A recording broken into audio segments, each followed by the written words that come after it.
Hi, Caroline Mitchell, the original dragon lady here. I haven't been on for a while because I've been setting up my dragon room. No, my dragon studio. I now have I now have space at home for Facebook lives, creating YouTube videos and that kind of thing. So hopefully they'll be a bit more frequent now. Now I have the space to do it, and keep you up to date with what's going on. Now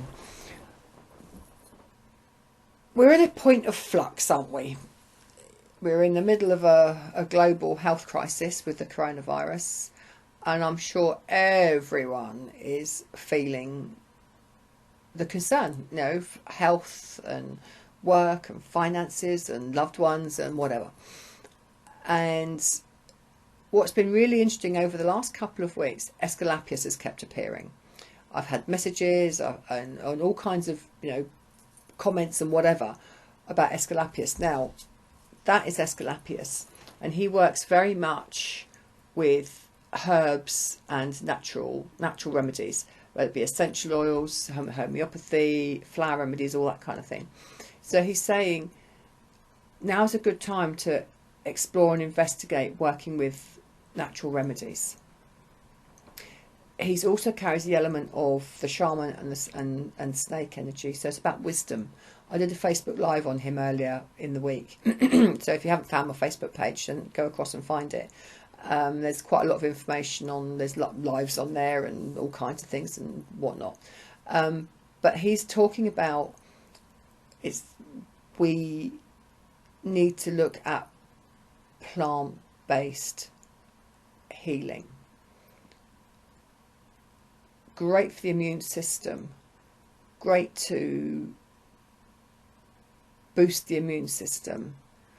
But also there's some really good natural bug busters and virus busters in the natural world. In particular, from an essential oil point of view, tea tree is a really good one. And lavender's not far behind it. So, an oil burner going with a couple of drops of one of each of lavender and tea tree in gets it into the air. And so if you're self-isolating, you can have that. Once it gets into the air, it kills airborne bugs. You need to keep it going all through the day, keep it topped up and with your oils and your water, but it's great for bug busting. So the dragons can support us in so many ways, not just energetically. Now, what's also happened, and I guess you guys are the same, I've tried not to get caught up in the fear. I've tried to stay centred and grounded and very present.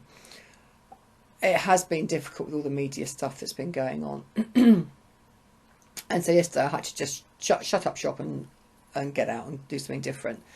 And I ended up in town having a cup of coffee with a girlfriend. Town was very quiet, coffee shop was very quiet, nobody much about, which was great. But it got us talking about life and dragons and whatever. As of course it'd be dragons. And I was telling her about the dragons of light that have come in, and we got talking about fire ceremony, and I do these fairly regularly. So I'm doing a fire ceremony at the weekend, and you're quite welcome to join in remotely. I'm going to try and set it up via Skype if I can, so let me know if you'd like to join that. And that's on Sunday the 22nd of March at 11 AM British time, so it's GMT at the moment.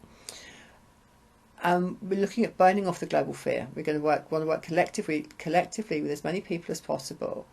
It's a free event, and burn off the global fear that's encasing us all. The energy feels so heavy.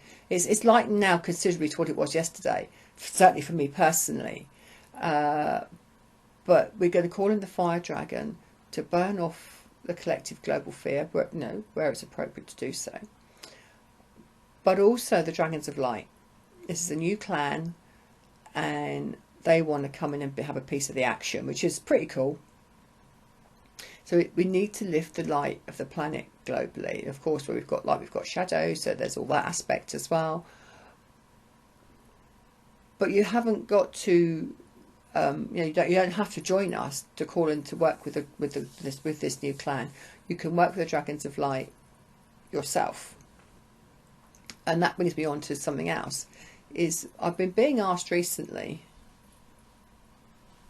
Hey. How bizarre. I've been being asked recently, how do you work with dragons? How do I know I've got dragons? Dragons quite often choose you, and they will just suddenly start appearing in your awareness, especially if you're clairvoyant.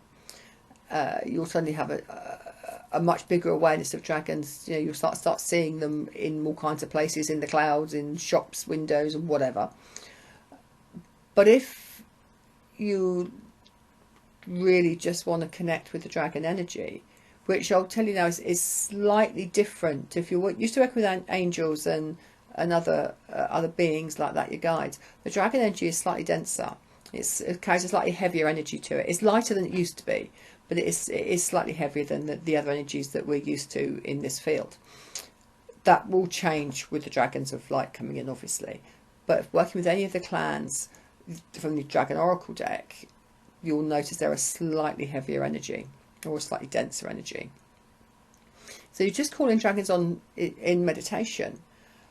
Dragons are big on mindfulness. They need you to be centered. They need to stop that monkey mind, that mind chatter. That's something that they really, I don't know, they just insist on it. For them, we connect much better if the mind is quiet and calm. And I will actually do a video on connecting to the dragons. How do you know if you've got dragon with you? You will probably just know, for the reasons I've just said. It's a slightly heavier energy. And they do come, even if you're not clairvoyant, and I'm not massively clairvoyant, they will come in and will give you some kind of visual of whatever it is. A girlfriend I was with yesterday said she's got a mer dragon. What is a mer dragon? I have no idea what a mer dragon is. But she said it's like a water dragon, but it's scaly, and it's like he's got a mermaid's tail. Very bizarre. But all beautiful colours, and I'm just wondering if that's maybe is there a Lemurian element to that dragon? I don't know. It's her dragon, is for her to have that experience and ask. So there's no right or wrong with what you see with the dragons. Somebody said to me yesterday, I had an email yesterday, she keeps seeing a very oriental dragon around me. That is very much probably one of the emperor dragons. They've been around a lot this year, and I'm going to do a video and some work on the emperor dragons. So it's a vast topic. But at this time, we need the fire dragon to burn off the heavier energy, and we need to connect into the dragons of light. So find that while we've got this space, be it a home more because offices are closed, we haven't got any work, work shifts are changing, whatever, and we're wondering what to do with ourselves. Find that point of pause. Give yourself just 10 minutes just to stop and get a meditation in. Paint, draw, write, anything, but find that point of pause, because it gets you out of that state of uncertainty that we're all in. Dragons are here to stay, I think. When this new clan came in, he came in initially, and he's been around for a while, and I have been aware of them for a while. But this enormous white dragon came in, and he was with the King of the Unicorns. Now, those of you that know me know I don't do unicorns. I tried to go, no, don't. But I did that with dragons too. It's like, no, rubbish, don't do dragons. Well, now I've been saying for the last however many years, no, don't do unicorns. But he said he was the King of the Unicorns, not for me to argue with him. And he came in with this fabulous white dragon. They were sat in deep conversation. So I need to explore what that's all about. There's something afoot. Energetically, we're changing. We've been given the opportunity to change. So as I find out more, I will stick it on Facebook, put it in the newsletter, do a post on here about it, wherever. You can find me in various places.